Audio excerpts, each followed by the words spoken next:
মুম্বাইয়ের মাঝগাঁও ডক অনেক বছর আগে বম্বে ডাক নামে পরিচিত ছিল। আজকাল এখানে শুধু জাহাজ রিপেয়ারের জন্য আসে। অনেক বছর এখানে লোকের ভিড় লেগে থাকতো। বিদেশি ট্রেডার্স এখানে নিজের জিনিসপত্র বিক্রি করতে আসতো। কিন্তু এমন কি ঘটেছিল যার ফলে এখানে সব শুনশান হয়ে উঠল? সেই বছরটি ছিল 1990, যখন লা উপালা নামে একটি রাশিয়ান জাহাজ ওই বাঁশগাঁও ডকে বন্দরগ্রামে এসেছিল। লা উপালা দেখতে একটি সাধারণ জাহাজের মতন ছিল, কিন্তু যখন ওটাকে আনা হলো তখন একটা বড় জাহাজের সাহায্যে টেনে আনা হলো। লা উপালাকে সারানোর জন্যে আনা হয়েছিল। স্যার, এত বড় একটা জাহাজ আর এই অবস্থা? আমি এই জাহাজটি রাশিয়া থেকে কিনেছি। ওনাদের এই জাহাজ রাস্তা হারিয়ে ফেলেছিল আর একটা বেনামি দ্বীপে আটকে ছিল। 1 বছর পর রাশিয়ার লোকেরা এটার খবর পেয়েছিল আর এটা তাদের অধীনে নিয়ে নিল। ব্যাস, এই জাহাজটি আমি ভাঙাড়ির দামেই পেয়ে গেলাম। আবার কি, এটাকে সারিয়ে ফেলতে পারলেই মালামাল। ঠিক আছে স্যার, আমি পরীক্ষা করে দেখছি। মেকানিক জাহাজের ভেতরে গেল আর জাহাজটিকে ভালো করে পরীক্ষা করতে লাগলো। কিছুক্ষণ পর ও ওনারের কাছে ফিরে এলো। স্যার, বিশেষ কিছু সমস্যা নেই, শুধু সাধারণ কিছু রিপেয়ারের দরকার আর পেন্টিং করার প্রয়োজন। খুব ভালো, এই নাও অ্যাডভান্স, কাজ শুরু করে দাও। মেকানিক খুব খুশি হয়েছিল, কারণ এই জাহাজ রিপেয়ার করে ও অনেক টাকা পেতে চলেছিল। কিন্তু ও তো কিছুই জানতো না যে ওর সাথে এরপরে কি ঘটতে চলেছিল। মেকানিক তার লোকেদের জাহাজ রিপেয়ার করার কাজে লাগিয়ে দিল। প্রথমে আমরা এর ইঞ্জিন ঠিক করব, তারপর বাইরের দিকটা, তারপর পেন্টিংয়ের কাজ করব। হ্যাঁ ঠিক আছে, চলো তাহলে কাজে লেগে পড়ো। মেকানিক আর তার কাজের ছেলেরা জাহাজের ভেতরে গেল আর খুব ভালো করে ইঞ্জিনের সমস্যাগুলো দেখতে লাগলো। জাহাজটা খুব বড় ছিল আর তার ইঞ্জিনও খুব বড় ছিল। আলাদা আলাদা লোক জাহাজের আলাদা আলাদা সাইডে কাজ করছিল। সবার কাজ করতে করতে অনেক দেরি হয়ে গেছিল আর হঠাৎ করে জাহাজের সব লাইট অন হয়ে গেল। এটা কি করে হলো? দাঁড়ান, আমি দেখে আসছি। ছেলেটা দেখার জন্যে বাইরে এলো আর বাইরে এসে ও যা দৃশ্য দেখলো তাতে ওর চোখ ছানা বড়া হয়ে গেল, যার ভেতরে একজন ক্যাপ্টেন ছিলেন। মনে হচ্ছে আমরা কোনো নতুন দেশে এসে পড়েছি।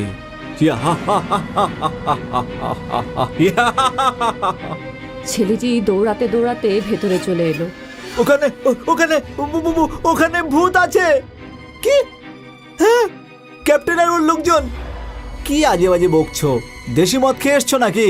দাঁড়াও, আমি গিয়ে দেখে আসছি। না না না, আপনি বাড়ি যাবেন না। মেকানিক তার কাজের লোকের কথা শুনল না আর জাহাজের বাইরে চলে গেল। আর বাইরের দৃশ্য দেখার মাত্রই ওর চোখ বড় বড় হয়ে উঠল। আর এবার ক্যাপ্টেন ভূত ওকে দেখে ফেলল। আমাদের শিপে মনে হচ্ছে কেউ আছে, ধরো ওকে। আদেশ শুনতেই বাকি ভূত মেকানিকের দিকে এগোতে লাগলো। মেকানিক বুঝতেই পারছিল না ও কি করবে। তারপর মেকানিকের লোকজন ওকে টেনে ইঞ্জিন কামরায় নিয়ে গেল। আমি বলেছিলাম না। কিন্তু এটা কিভাবে হতে পারে? সবাই খুব চিন্তিত হয়ে উঠল। হঠাৎ করে জাহাজের ইঞ্জিন চলতে শুরু করলো। আরে এটা কি হচ্ছে? ইঞ্জিন চলতে শুরু করেছে। মনে হচ্ছে ওই ক্যাপ্টেন ভূত এটাকে চালাচ্ছে। কিন্তু এবার আমরা কি করব? এখান থেকে কিভাবে বাইরে বেরোবো? মেকানিক আর তার ছেলেরা এটা নিয়ে ভাবতে শুরু করলো। আর ওরা হঠাৎ করে দরজা ধাক্কার খুব জোরে আওয়াজ পেল। লাইট অন অফ হচ্ছিল আর সবাই খুব ভয় পেয়ে উঠল। আর হঠাৎ করে ওই 4 জনের সামনে ভূত এসে হাজির হলো। আমাদের আমাদের ছেড়ে দাও। আমরা তোমাদের কি করেছি? আমার জাহাজে বিনা অনুমতিতে ঢুকে আমাকে জিজ্ঞাসা করছো যে তোমরা কি অন্যায় করেছো? আমাদের আমাদের মাফ করে দিন। কিন্তু ওই ভূতগুলো ওদের একটা কথাও শুনল না। ওই 4 জনের শরীর কেটে টুকরো টুকরো করে ফেলল।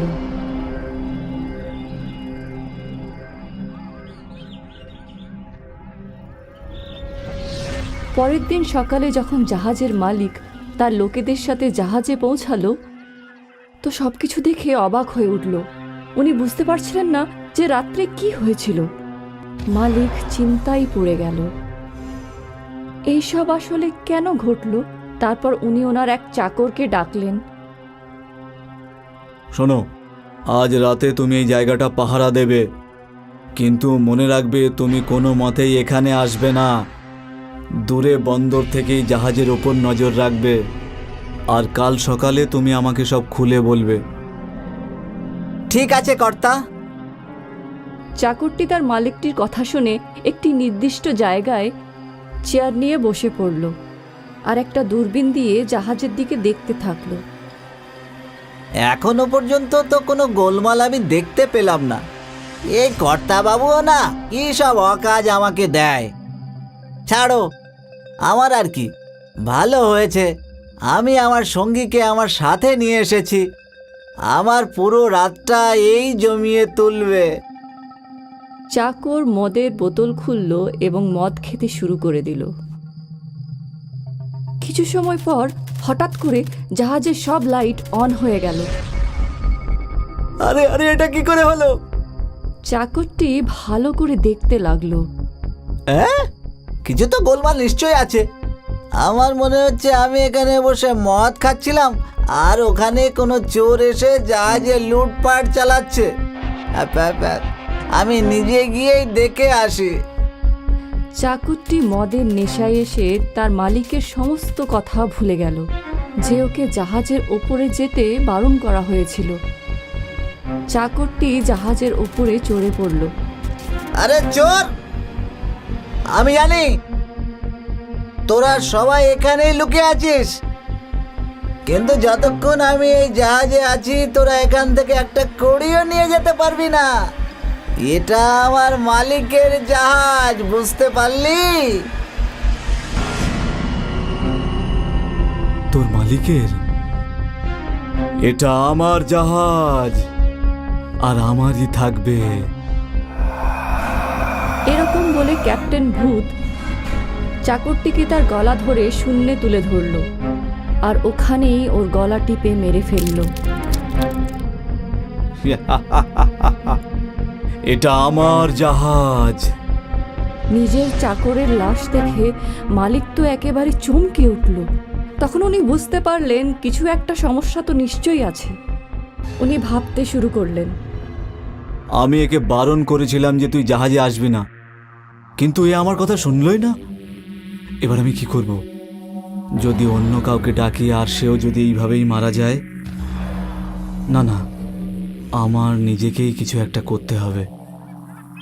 সেই জন্যে মালিক নিজেই সিদ্ধান্ত নিল যে সে নিজেই জাহাজের ওপরে নজর রাখবে। উনি দূর থেকে জাহাজকে দূরবীন দিয়ে দেখতে লাগলেন। এখনো পর্যন্ত তো সব ঠিকই মনে হচ্ছে। সূর্য অস্ত চলে গেল।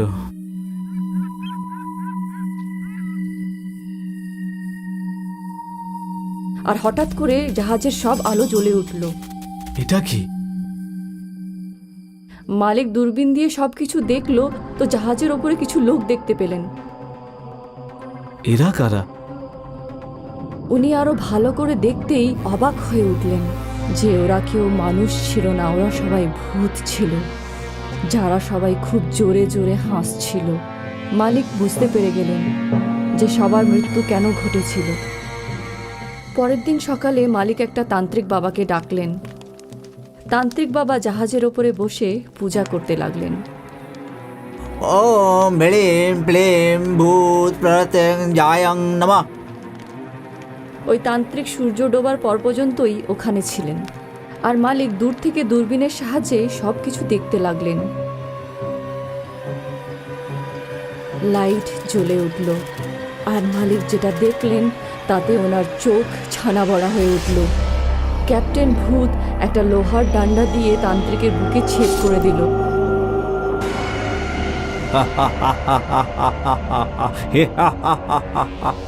মালিক তার লোকেদের ভালোভাবে সতর্ক করে দিল যে তারা যেন ওই জাহাজের আশেপাশে না যায়। আর উনি ভাবতে লাগলেন যে এই জাহাজের হাত থেকে কিভাবে রেহাই পাওয়া যায়। উনি আবার রাশিয়ায় ফোন করলেন। কিন্তু তারা আবার এই জাহাজটিকে ফেরত নিতে রাজি হলেন না। প্রতিদিন কেউ না কেউ এই জাহাজের ভূতের হাতে মারা যেতেন। সবাই খুব চিন্তিত ছিলেন যে এই জাহাজের হাত থেকে কিভাবে রেহাই পাওয়া যায়, কিন্তু কারোর মাথায় কোনো রকমই বুদ্ধি এলো না। আস্তে আস্তে সবাই এই জাহাজের ব্যাপারে জানতে শুরু করলো যে মাঝগাঁও ডকে দাঁড়িয়ে থাকা জাহাজে অনেক ভূত থাকে। আর আস্তে আস্তে ওখানকার লোকেরা মাঝগাঁও ডক ছেড়ে দিতে বাধ্য হলো। আর সেই জন্যেই মাঝগাঁও বন্দর কোনো এক সময় ভীষণ ব্যস্ত বন্দর ছিল, যেটা একটা হন্টেড শিপের কারণে শ্মশানে পরিণত হয়ে গেল। আজ পর্যন্ত সূর্য ডোবার পরেও মাঝগাঁও ডকের আশেপাশে কোনো লোক থাকে না। ম্যারি ডিসুজার জীবন নিজের স্বামী রেমো ডিসুজার সাথে খুব আনন্দেই কাটছিল। ও খুব খুশিতেই ছিল। থ্যাংক ইউ জিসাস, আপনি আমাকে জীবনের সব কিছু দিয়েছেন। ভালো জীবন, ভালো পরিবার, ভালো শ্বশুর শাশুড়ি, আর সব থেকে ভালো আমার স্বামী who loves me a lot. Mary প্রতিদিন গডকে থ্যাঙ্কস জানাতো। একদিনের ঘটনা। রেমো, আজ আমি মায়ের সাথে দেখা করতে গোয়া যাচ্ছি। I will be back in 2 days। আমি খাবার তৈরি করে রেখে দিয়েছি। তুমি প্লিজ সময় খাবার খেয়ে নিও আর নিজের খেয়াল রেখো। আমি কাজের মেয়েকে বলে দিয়েছি, ও সব কিছু সামলে নেবে। ইয়েস ডিয়ার, তুমি চিন্তা করো না। Happy journey. ম্যারি বাড়ি থেকে বেরিয়ে নিজের গাড়িতে বসে পড়ল। ম্যারি এয়ারপোর্ট পৌঁছলো। ও এন্টার করতেই যাচ্ছিল, ওর হঠাৎ মনে পড়ল যে ওর পার্সটা তো বাড়িতেই ভুলে এসেছে। যা, এখন তো এই ফ্লাইট মিস হয়ে যাবে। কিন্তু পার্স ছাড়া হাউ উইল আই ম্যানেজ? আমি বাড়ি গিয়ে পার্সটা নিয়েই চলে আসি। ম্যারি আবার গাড়িতে বসে নিজের বাড়ির দিকে রওনা হলো। ম্যারি নিজের বাড়ির বাইরে গাড়ি পার্ক করলো। এটা কার গাড়ি?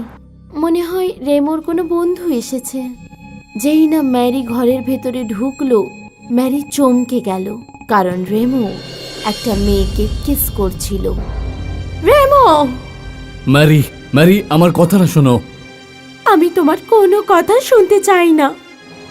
ম্যারি এই সব কিছু দেখে খুব ভেঙে পড়েছিল। ম্যারি ডাইনিং টেবিলে রাখা নিজের পার্সটা তুলল আর ওখান থেকে চলে গেল। ম্যারি কাঁদতে কাঁদতে নিজের গাড়ি ড্রাইভ করছিল। মাঝে মাঝে ওর ফোনটা বেজে উঠছিল। রেমো ওকে কল করছিল, আর ম্যারি রাগে ওর কল তুলছিল না। যে কোনো প্রকারে ম্যারি এয়ারপোর্ট পৌঁছলো। ও গোয়ার নেক্সট ফ্লাইট বুক করলো আর নিজের ফোন সুইচ অফ করে দিল। ফ্লাইটের জন্য অপেক্ষা করার সময়েও ও কাঁদছিল। শেষ পর্যন্ত ম্যারি ফ্লাইটে বোর্ড করলো। ও জানালা দিয়ে বাইরে দেখতে দেখতে কাঁদছিল। ওর পাশে একজন বয়স্কা মহিলা বসেছিলেন। কি হয়েছে মা?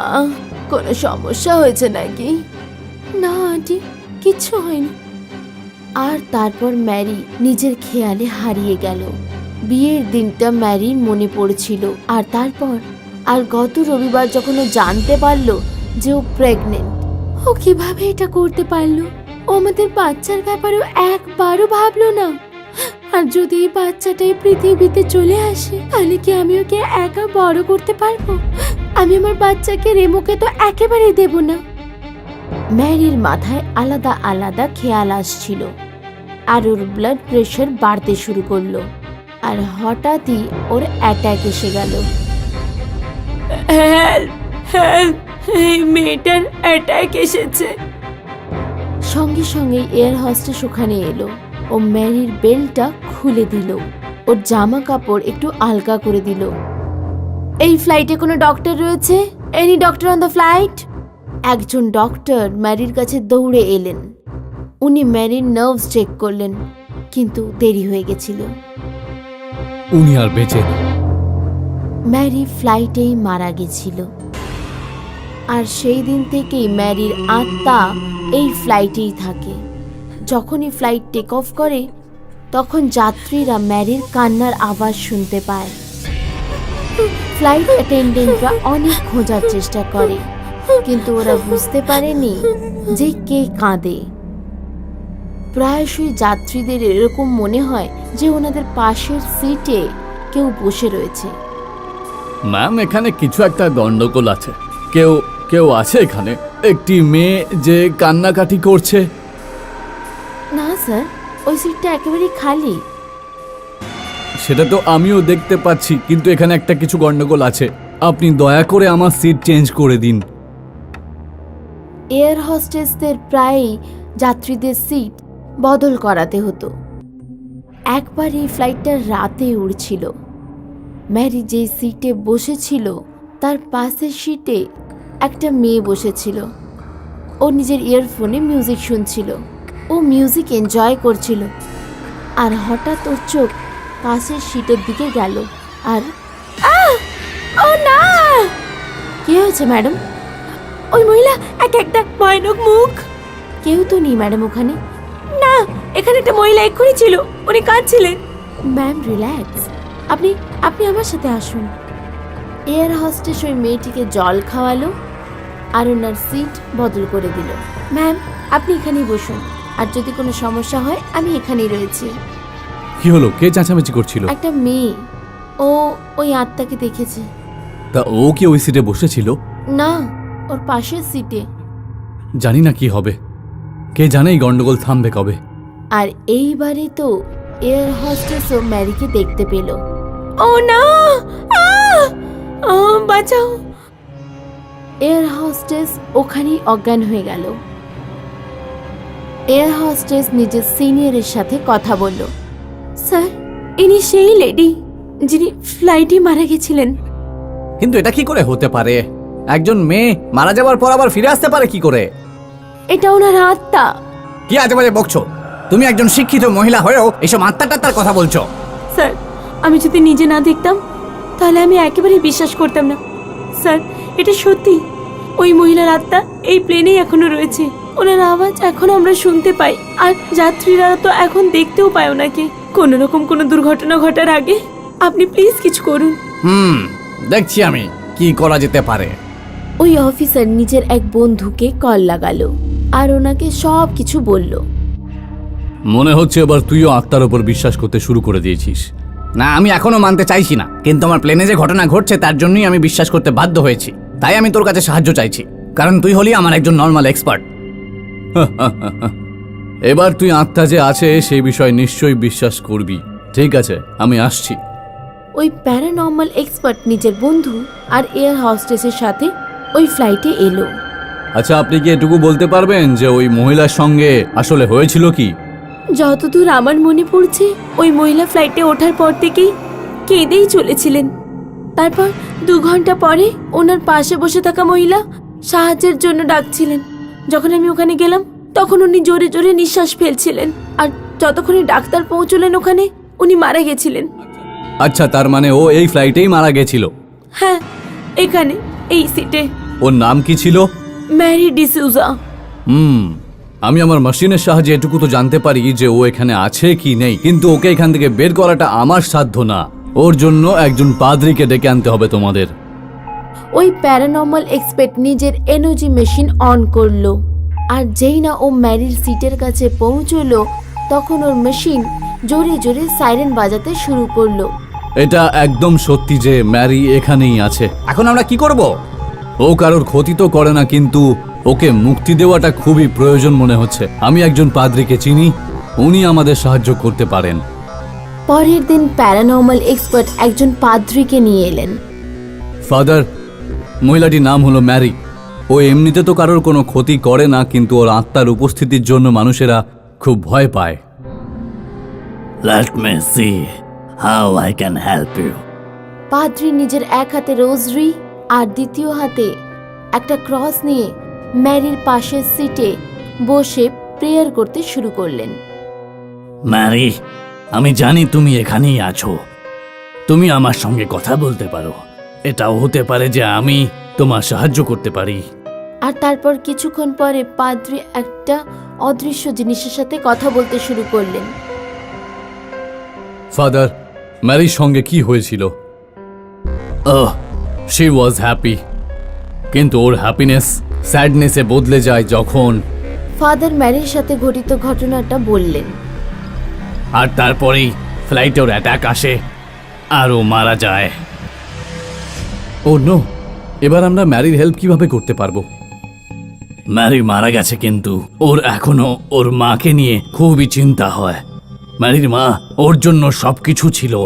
ওর স্বামী ওর সঙ্গে প্রতারণা করেছে, কিন্তু যখন ওর আত্মা ওর মায়ের জন্য ঘুরে বেড়াচ্ছে, ম্যারির এটা ইচ্ছে যে ওর স্বামীর অর্ধেক প্রপার্টির শেয়ার যেন ওর মাকে দেওয়া হয়, যাতে ওর মা শান্তিতে জীবন কাটাতে পারে।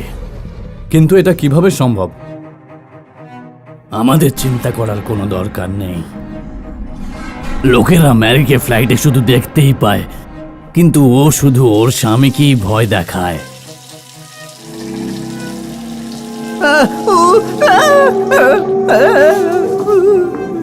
প্রত্যেক দিন র্যামো ওর আত্মাকে দেখে ভয় পায়। আমাদের শুধু ম্যারির ইচ্ছে র্যামোকে জানাতে হবে, তাহলেই আমার মনে হয় সবকিছু ঠিক হয়ে যাবে। আমি র্যামোর অ্যাড্রেস খুঁজে বের করছি।